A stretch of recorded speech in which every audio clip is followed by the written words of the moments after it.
Quadruped weight bearing will help retrain your wrist to get back into push-ups, lifting weights, and using them once again. Let me show you how to do it. If you haven't looked at my previous videos, please do so.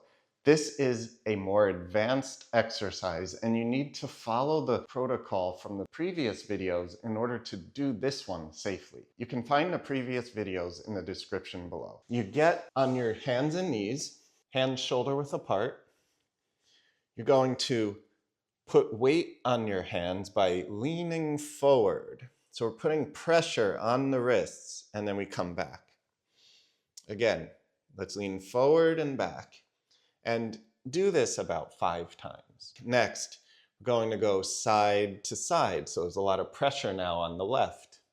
Now we're going to the right, even more pressure on the right, and side to side. You can even go diagonally.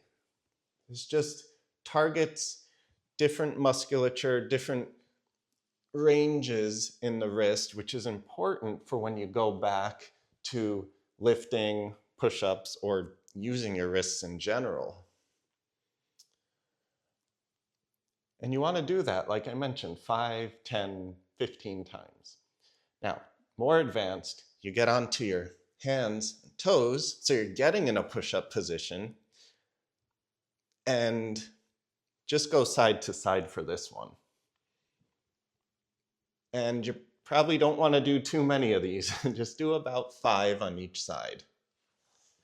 And then stop. So if you can do this progression, the quadruped weight bearing, you're ready to go to the final progression, which are push-ups. If you have any questions or comments, please leave them below and I will answer them for you. I look forward to seeing you in the last video.